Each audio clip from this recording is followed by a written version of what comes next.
ఇది ఈ నియోజకవర్గాల పునర్విభజన మీరు మొదట చెప్పినట్టుగా 2008 తర్వాత జరుగుతుందని చెప్పారు. అది వాస్తవం అండి. కానీ 2008లో జరిగినప్పుడు ఏం జరిగిందంటే, ఉదాహరణకు మనకి కంబైన్డ్ ఆంధ్రప్రదేశ్ రాష్ట్రంలో కంబైన్డ్ స్టేట్లో 42 పార్లమెంట్లు ఉంటే 42 పార్లమెంట్లో జనాభాను సర్దుబాటు చేశారు.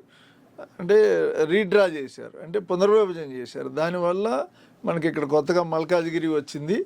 అక్కడ ఒక తెనాలి పార్లమెంట్ రద్దయిపోయింది ఆంధ్రాలో. అట్లాగే ఇక్కడ ఒక రంగారెడ్డి చేవెళ్ళ నియోజకవర్గం కొత్తగా వచ్చింది. అట్లా మనకి వితిన్ స్టేట్లో సర్దుబాటు జరిగింది.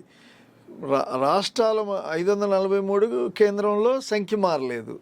కానీ ఇప్పుడు అలా కాదు. ఇప్పుడు జరగబోయే పునర్విభజన ఏంటంటే, ఎందువల్లనంటే 1975లో ఆ రోజు ప్రధానిగా ఉన్న ఇందిర 65వ దశకం నుంచి దేశంలో మనం జనాభా నియంత్రణ చేయమని అడుగుతున్నాము.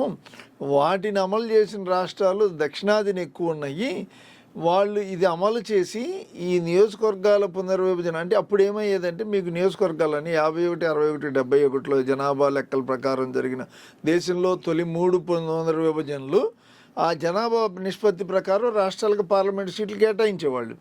ఆ కేటాయించిన సందర్భంగా భవిష్యత్తులో 81 లేదా 91లో పునర్విభజన జరిపినప్పుడు 81లో ఈ జనాభా దక్షిణాది రాష్ట్రాలు లేదా ఇతర జనాభా నియంత్రణ పాటించిన కేంద్రం ఆదేశాల మేరకు పాటించిన రాష్ట్రాలు నష్టపోకుండా